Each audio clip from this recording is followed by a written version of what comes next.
Chapter 10: The Value of Independence. Despite leading dozens of businesses, management at Tata has historically felt no need to micromanage the heads of each business unit. Confident in their personal choices, chairmen in the past have allowed individual business units and leaders to operate as they saw fit. The result has been unprecedented personal commitment to the business. Western corporations have a preference for consolidation, for lumping business units and divisions together under one banner to make it clear as to who is in charge. It's a control issue really. In many cases, the businesses are disparate and unrelated, but they are nevertheless force-fitted into the corporate hierarchy. Decision making comes from above and trickles down to the various companies, whether a particular direction and rationale truly makes sense for all or not. Often it does not.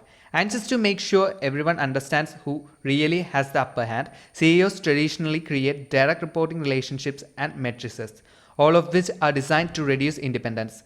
Tata Sons does precisely the opposite. Maybe it's the expectation of excellence or the knowledge that everyone is working for the greater good, but there is a far less micromanagement at Tata than in virtually any other major corporate enterprise. Independence is built into the Tata DNA. From the company's inception, Tata Sons has insisted on hiring only the best leaders, the best employees, using the best equipment and creating the best work environments. The Tata Sons chairman gives business units all the support and guidance they need concerning organization-wide goals. How that goal is to be reached, however, is largely left to the judgment of individual company CEOs. Separate and distinct from Tata Sons, these leaders are nevertheless part of the extended family.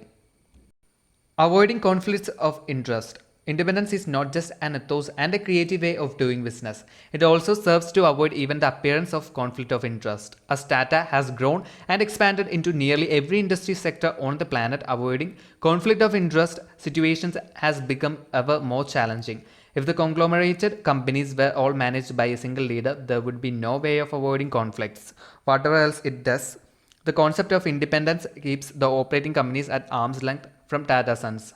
By operating with glass walls between them, Tata's many businesses can see what the others are doing and learn from them, without being directly involved in them. This essential independence keeps the business units separate, distinct, and largely free of conflicts. Protective walls are especially important when one Tata company is pursuing a client that competes with a sister Tata company. Such situations are becoming more common as Tata continues to expand. Some of the same reasoning applies to Tata's current joint ventures with Singapore Airlines and AirAsia. Tata is invested in both airlines, but it keeps them separate to avoid any potential for conflict. Even though there should be none, say industry experts, because the two ventures are pursuing very different markets. Singapore Airlines targets premium clientele, whereas AirAsia aims to serve the economy-minded. There is ample room for both, and as long as they do operate independently, Tata's airline partners should have no qualms. As for any fear of monopoly, the companies are not only separate and distinct, they even compete in some instances. With regard to its policy on acquisitions, Tata uses a light touch when it comes to integrating new companies into the fold. Ratan Tata described the group's approach to its acquisition of South Korea's Daewoo Commercial Vehicle Company in 2004 thus: Tata Motors will operate Daewoo as a Korean company in Korea, managed by Koreans, but it will work as a part of a global alliance with its Indian counterpart. Put another way, Daewoo would continue to operate separately, independently, under an India-based parent company, becoming a global powerhouse. From its start in the late 80s to the end of the 90s, Tata Sons was focused narrowly on the Indian market. It was a huge market in itself, and for 100 years, it provided ample opportunity for the corporation's growth. However, under Ratan Tata's leadership starting in the late 1990s, Tata Sons began to look beyond India's borders. In the mid-2000s, the company announced that it had identified 8 priority countries expected to provide the greatest opportunities for Tata's growth: the US, the UK, Singapore, South Africa, the United Arab Emirates, South Korea, China, and Bangladesh. At the same time as Tata expanded globally, it also focused on a smaller set of industries within the global marketplace. Tata Sons invested more of its resources in 7 specific sectors which have been responsible for generating much of the company's revenues since 2000. Materials, energy, consumer products, telecom, IT services, chemicals and engineering. By acquiring large stakes in companies within these 7 sectors, Tata tried to consolidate its efforts without actually consolidating the companies themselves. It's a tricky balance which Tata has been managing masterfully.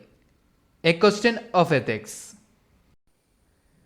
The fact that Tata Sons holds an ownership stake in companies in virtually every industry might be of concern if we were talking about any other company but Tata.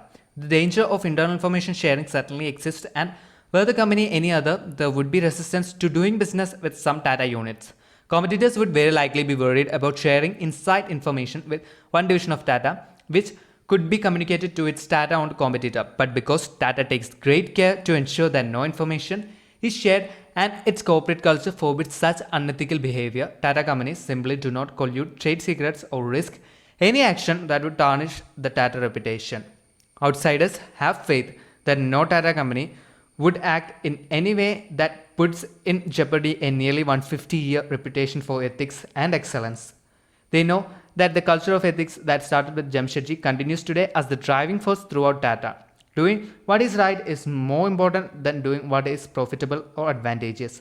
Any action that puts the Tata's integrity in question is unacceptable and will not be tolerated. Because that message is so clear, competitors rarely worry that Tata will take advantage of them. Nor do potential clients worry that they will be put at a disadvantage by hiring a Tata division. Thanks to its ethical reputation and the total absence of incidents in which insider information was shared, TCS can work on automotive consulting contracts even though its parent company also owns automotive manufacturers. Likewise, TCS can advise consumer packaged goods companies, while Tata Sons owns such brands as Tetley. The guarantee of ethics would hold even if Tata companies operated as one huge corporation, but the ethics are combined with the unique structure of Tata Sons, in which each business is independent from the others. Morally and structurally, Tata is designed to be conflict-free.